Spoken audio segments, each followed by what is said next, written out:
하나님의 은혜가 함께 예배하는 모든 성도님들 위해 가득하시길 축복합니다. 세상을 살아가다 보면 종종 오해받을 일들이 생겨나지요. 어찌 보면 오해받지 않고 살아가는 사람은 없을지도 모르겠습니다. 제가 고등학교 때쯤으로 기억이 됩니다. 당시 비염이 있어서 늘 코를 만지고 코를 푸는 게 습관처럼 되어 있는데, 아무래도 교실에 학생들이 많이 있다 보면 사람들 많은 곳에서 코를 풀기가 뭐하니까 휴지를 들고 화장실에 가서 코를 풀고 오곤 했습니다.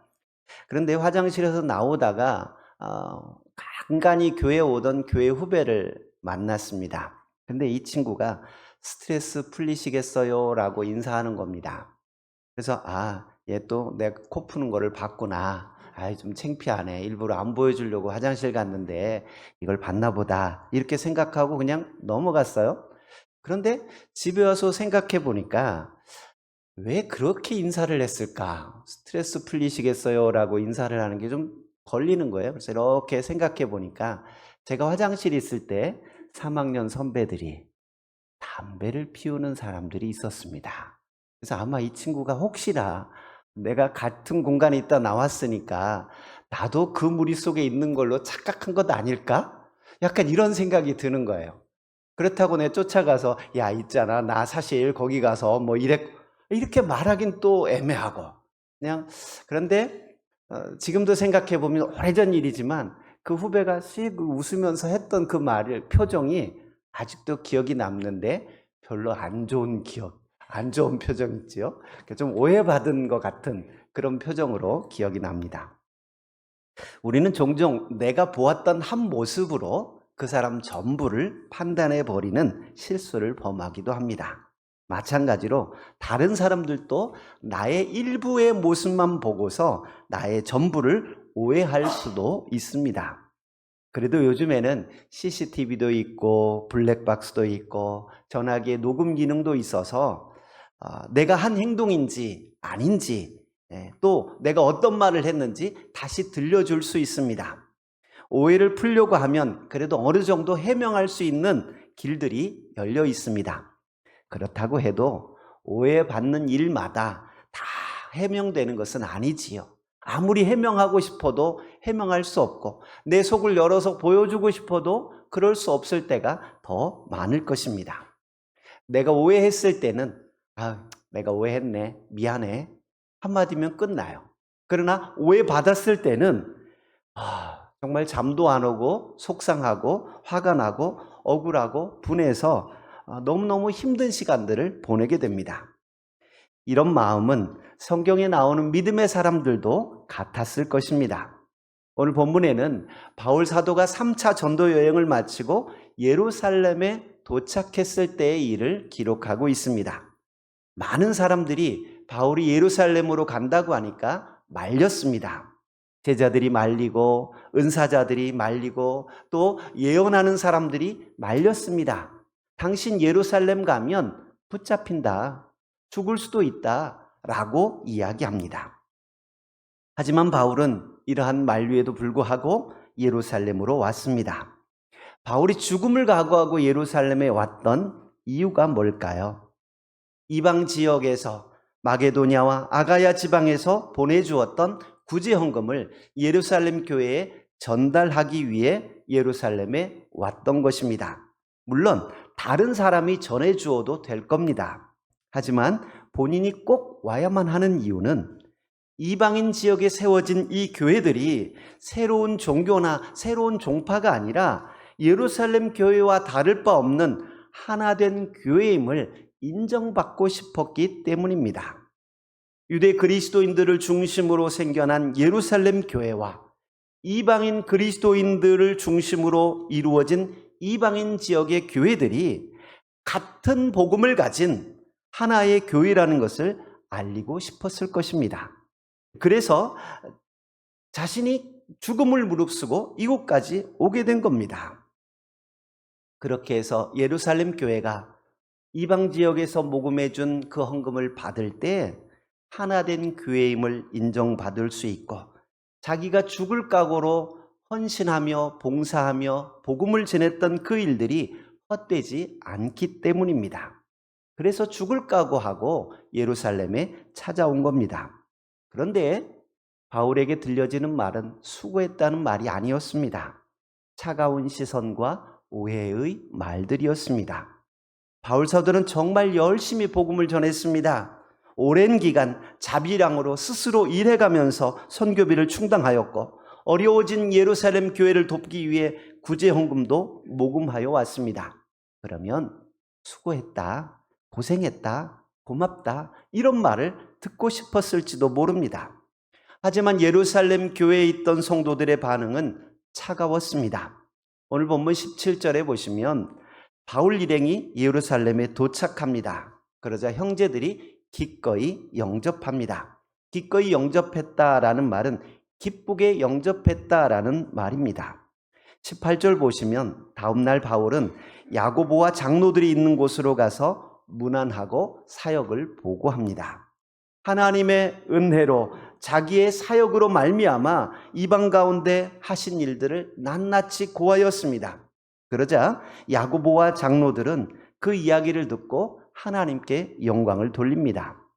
표면적으로는 바울이 이루어낸 일이지만 근원적으로 하나님께서 하신 일이기에 하나님께 영광을 돌린 겁니다. 여기까지는 좋았습니다. 자신이 했던 눈물의 사역들이 하나님께 영광이 되는 이름을 인정받았기 때문입니다. 그런데 20절 하반절에 보시면 이때 장로들이 조심스럽게 바울에 대한 소문을 이야기해 줍니다. 유대인 중에 믿는 자 수만 명이 있는데 이들은 모두 율법의 열심을 가지고 있다. 그런데 이들이 사도 바울 당신에 대해 안 좋은 이야기를 한다라는 것입니다. 21절 우리 같이 한번 볼까요? 21절입니다. 내가 이방에 있는 모든 유대인을 가르치되 모세를 배반하고 아들들에게 할례를 행하지 말고 또 관습을 지키지 말라 한다 함을 그들이 들었도다. 세 가지를 이야기하지요. 첫 번째는 사도 바울이 모세를 배반했다라는 거고요. 두 번째는 유대인에게 할례를 주지 말라 했다라는 겁니다. 그리고 세 번째는 유대인의 관습을 지키지 말라고 했다는 것입니다. 바울이 유대인을 가르치면서 모세를 배반하고 아들들에게 할례를 행하지 말고 관습을 지키지 말라고 했다는 거예요.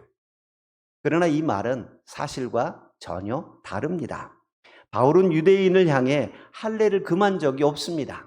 이방인들이 예수님을 믿겠다고 오면 율법대로 할례를 행할 필요는 없다.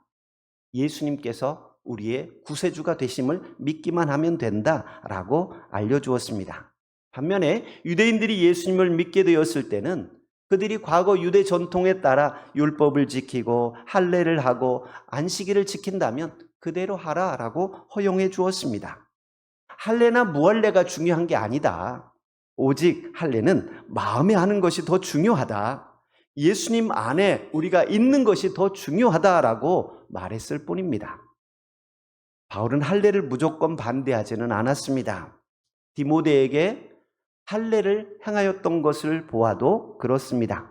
디모데는 유대인인 어머니와 헬라인인 아버지 사이에서 태어났습니다. 원래 할례는 난 지 8일 만에 행해야 하는데 어릴 때 할례를 행하지 않았다라는 것은 그냥 유대인이 아닌 이방인으로 키우겠다라는 부모의 뜻인 거지요. 그래서 디모데는 굳이 할례를 받을 필요가 없는 사람이지만 유대인들에게 효과적으로 복음을 전하기 위해 일부러 디모데에게 할례를 하라고 지시했었습니다. 그런데 그런 바울에게 할례를 금하였다는 소문이 났으니까 얼마나 억울하겠습니까? 근거 없는 이야기가 예루살렘에 사는 온 유대 그리스도인들에게 퍼졌습니다. 생명의 위협을 무릅쓰고 힘들게 복음을 전하다 돌아온 사람에게 이런 좋지 않은 소문이 퍼졌으니 얼마나 속상하겠습니까?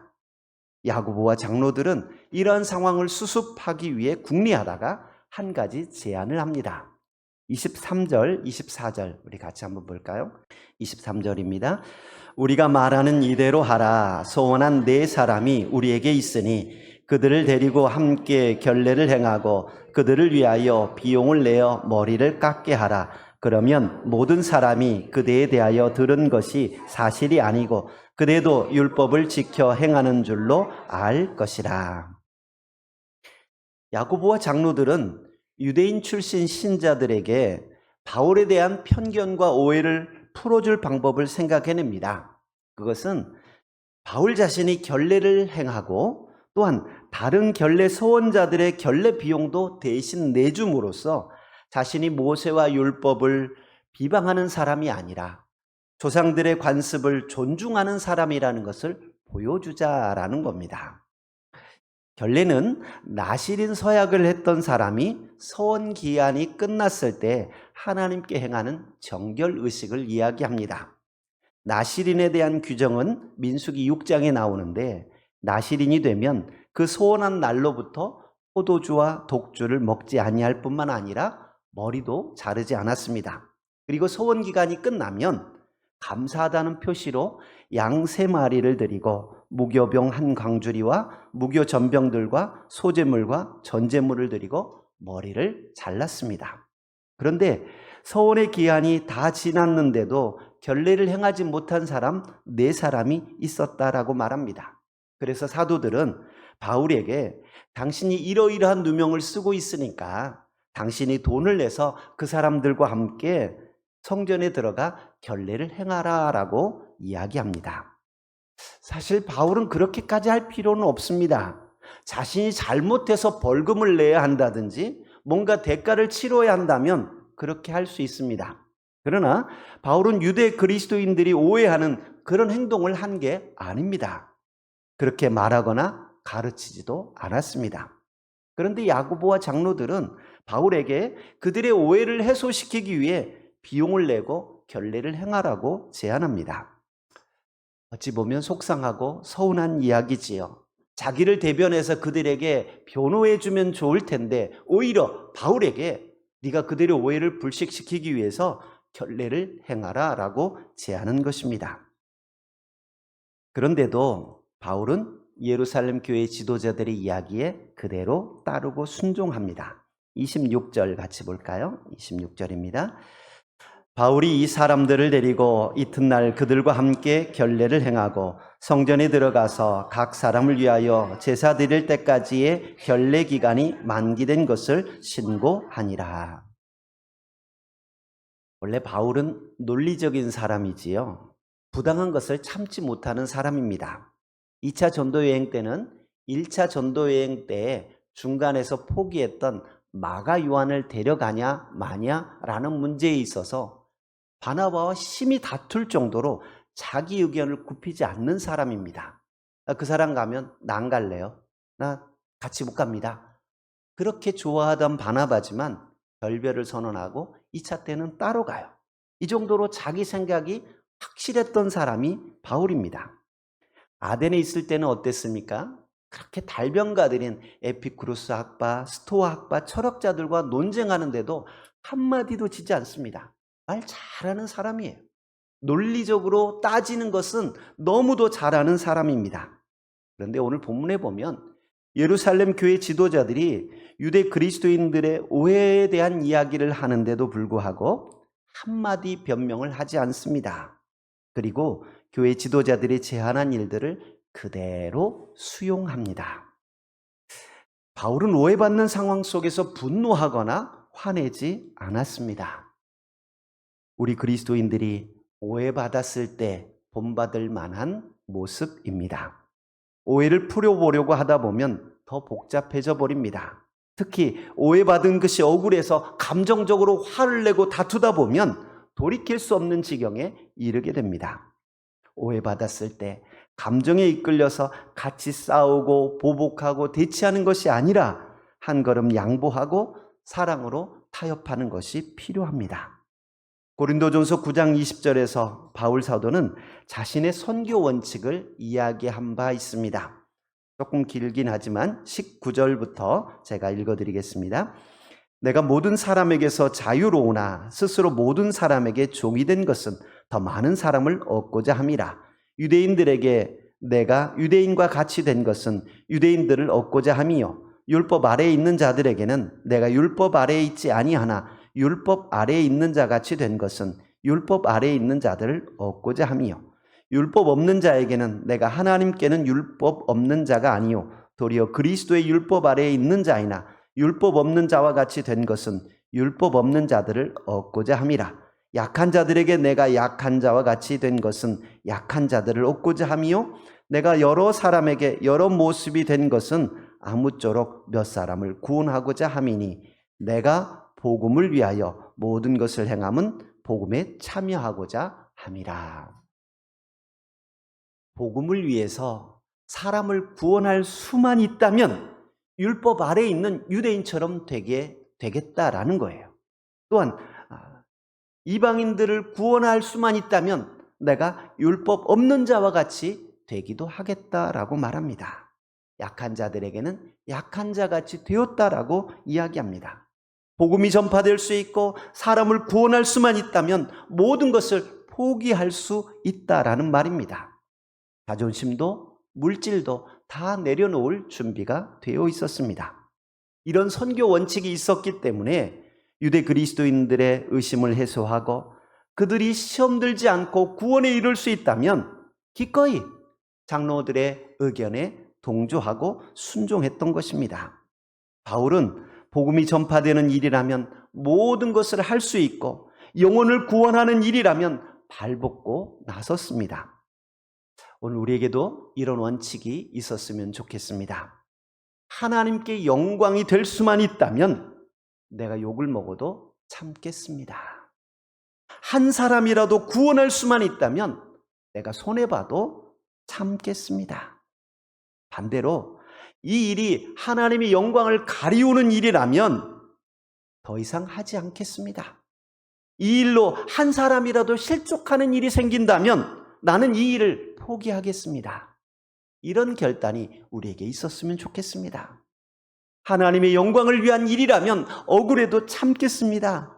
내 자존심이 손상되고 부끄럽고 수치를 당한다고 해도 하나님 때문에 참을 수 있는 성도가 될 수 있기를 바랍니다. 이 사람이 멋진 사람이에요.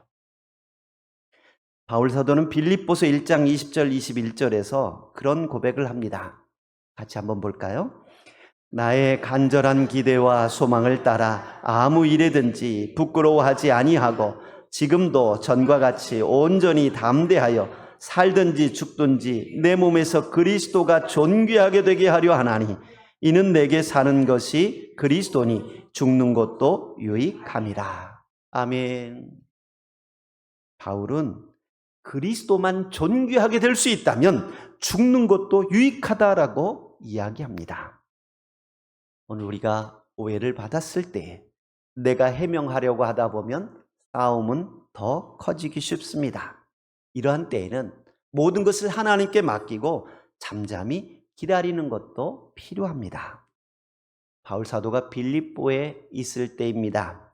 귀신 들린 요종을 고쳐주었는데 이 귀신 들린 요종이 점을 치는 바람에 주인에게 수익을 가져다 주었는데 귀신이 쫓겨나가니까 점을 칠 수 없는 거예요. 결국 돈을 벌지 못하게 된 주인들이 바울을 고소합니다.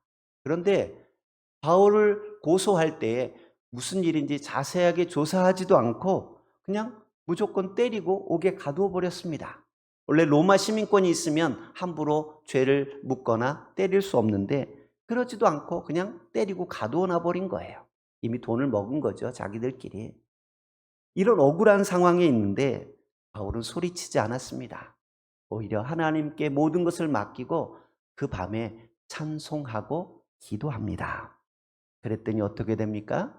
옥문이 열리고 간수들이 예수님을 믿겠다고 구원받는 역사가 일어나게 됩니다. 억울하고 힘든 상황에 놓여 있는 분들이 계십니까? 사람들에게 해명하려고 전화하고 이 사람 저 사람 만나서 이야기하고 다른 일에 분주하지 않았으면 좋겠습니다. 오히려 하나님께 나와 기도하십시오. 하나님께서 더 좋은 길로 인도하실 줄 믿습니다. 다윗은 사울왕에게 쫓기는 신세가 되었습니다. 사울은 다윗이 자신의 왕위를 넘본다고 오해한 거지요. 물론 다윗은 사무엘에게 기름 부음을 받았습니다. 너가 사울 뒤를 이어 왕이 될 거다라는 하나님의 음성을 들었습니다. 그렇다고 해서 다윗이 사울을 죽이고 왕이 될 생각은 추호도 없었습니다. 오히려 사울을 죽일 기회가 여러 번 있었지만 그렇게 하지 않았습니다. 사무엘상 24장에 보면 다윗이 사울을 피해 숨어 있는 굴에 우연치 않게 사울이 들어온 겁니다. 부하들은 이때가 기회입니다. 아무도 모르게 사울을 죽일 수 있습니다. 명령만 내리십시오라고 말합니다. 다윗은 절대 사울을 죽이지 못하게 하고 옷자락만 조금 뺍니다. 그리고 나서 이야기합니다. 그 내용이 사무엘상 24장 15절에 나오는데 같이 한번 볼까요? 그런즉 여호와께서 재판장이 되어 나와 왕 사이에 심판하사 나의 사정을 살펴 억울함을 풀어주시고 나를 왕의 손에서 아멘. 다윗은 기본적으로 하나님께서 억울함을 풀어주실 거다라고 하는 믿음이 있었습니다. 우리가 억울한 상황에서 참을 수 있는 것은 하나님이 재판장 되시고 나의 사정을 살펴주시고 억울함을 풀어주실 거라는 믿음이 있기 때문입니다. 속상해도 조금만 참고 기도하십시오. 하나님께서 해결해 주시고 모든 것을 합력하여 선을 이루실 줄 믿습니다. 여러분, 그런데 목사님, 저 참아봤거든요. 근데 안 풀리던데요? 그럴 수 있습니다. 오늘 본문에도 바울이 하라는 대로 다 했어요. 결례를 행하라고 하면 하겠다고, 또 돈을 내라고 하면 내겠다고 해서 일주일간 결례의식을 다 마쳤습니다. 그런데 아시아에서 온 유대 그리스도인들이 성전에서 바울을 보았습니다. 그리고 무리를 충동하여 이 사람은 각처에서 우리 백성과 율법과 이곳을 비방하여 모든 사람을 가르치는 그 자인데 헬라인을 데리고 성전에 들어갔던 사람이다. 이 성전을 더럽혔던 사람이다 라고 소리 지릅니다. 그런데 이 말을 들은 사람들이 다 우 하면서 바울에게 몰려든 거예요. 사실 이 상황은 잘못된 오해에서 비롯된 말이지요. 전에 에베소 사람 드로비모가 바울과 함께 시내에 있는 것을 보고 그를 성전에 데리고 간 것으로 착각한 겁니다. 그런데도 30절에 보면 이 이야기를 들은 온 성 사람들이 소동하여 바울을 잡아 성전 밖으로 끌고 나가 죽이려고 합니다. 성전을 모독하려고 하는 이 성전 모독죄는 즉결 심판에 해당됩니다. 그래서 돌로 쳐서 죽여도 그게 법이에요. 바울이 위급한 그 순간 천부장이 마침 성이 소란하다는 이야기를 듣고 찾아와서 바울을 무리 가운데서 건져내 줍니다. 조금만 늦었으면 죽을 수 있는 상황이었지만 하나님께서 극적인 시간에 바울을 건져주셨습니다. 아직 사명이 남아있기에 보호해 주신 거지요. 여러분, 우리가 참아도, 우리가 기도해도 억울한 일들이 또 생길 수 있습니다. 그럴 수 있다는 거예요. 그러나 우리가 끝까지 참을 때 하나님께서는 또 다른 반전을 준비하고 계십니다. 우리 모두 에디슨을 잘 아실 겁니다. 전구를 발명하고 수금기도 발명하고 영화 카메라를 개발하고 우리가 잘 쓰는 알칼리성 이 배터리도 개발했던 사람이고 천여 건의 특허를 보유하고 있고 전기, 음향, 영화 산업 분야의 최첨단 기초를 다졌던 사람이 에디슨입니다. 그런데 우리가 잘 아는 대로 어릴 때에 그가 좀 독특했던 모양이에요. 달걀이 부화되는 것을 보면서 나도 품으면 닭이 될까? 라고 하면서 알을 품고 있는 겁니다. 학교도 안 가고 그러고 있으니까 얼마나 웃겨요. 학교에서는 엉뚱한 질문을 하니까 선생님이 얘는 안 됩니다. 못 가르치겠습니다. 더 이따가 보내십시오. 학교에서 쫓아냈어요. 얼마나 억울합니까? 이렇게 엄청난 천재인데 이 천재성을 알아봐 주지 못하고 무시하고 그냥 전응아 취급을 했으니까 얼마나 억울합니까? 그런데 한 사람, 믿어주는 사람이 있었습니다. 누굽니까? 어머니는 우리 아들은 특별한 아이다. 이 아이는 크게 될 거다라고 믿어주고 실망하고 있는 에디슨을 다독이면서 집에서 공부를 가르쳤어요. 그렇게 해서 훌륭한 발명가가 태어나게 됩니다. 여러분, 우리가 억울한 상황에 처할 때에도 우리를 끝까지 믿어주시는 분이 계십니다. 누굽니까? 예수 그리스도이십니다. 하나님께서는 저와 여러분을 끝까지 믿고 기다려 주십니다. 누가 뭐래도 우리 편입니다. 남편도 남의 편일 수 있고요. 아내도 옆 편 내일 수 있습니다. 그러나 우리 주님은 내 편이에요. 예수님께서 우리를 위해 목숨을 내어주셨고 하나님께서 우리를 끝까지 지키시고 보호해 주십니다. 이 믿음을 가지고 억울해도 참을 수 있기 바랍니다. 하나님의 영광을 위해 참는 거예요. 복음이 전해질 수 있도록 참는 겁니다. 내가 소리치고 억울한 일이라고 하소연하면 복음이 단절될 수 있는 상황이라면 내가 억울해도 참겠다라고 결단하십시오.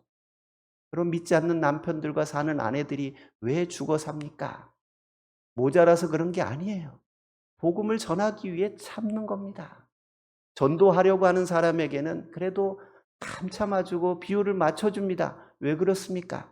그 사람 영혼 구원하는 게 귀한 일이기 때문에 내 자존심 내려놓는 겁니다. 바라기는 우리 모두 하나님의 영광을 위하여 살아가고 복음 증거하는 일을 위해 살아갈 수 있기를 축복드립니다. 하나님께서 선한 재판장이 되셔서 우리의 억울함을 풀어주시고 합력하여 선을 이루실 것입니다. 이런 믿음으로 날마다 기도하고 찬송하며 나아가는 믿음의 성도들 되시길 주의 이름으로 축복드립니다. 은혜로우신 하나님 감사합니다. 오늘도 주의 전에 나와 예배할 수 있도록 은혜 주시고 은총을 베풀어 주신 하나님, 우리가 날마다 하나님을 찬송하며 하나님을 영화롭게 하는 삶을 살게 하여 주옵소서. 억울하고 힘들고 답답한 일을 만나도 하나님을 끝까지 신뢰하며 하나님 안에 있게 하여 주시고 기도하며 찬송하는 믿음의 삶을 살게 하여 주옵소서. 예수님 이름으로 기도하옵나이다. 아멘.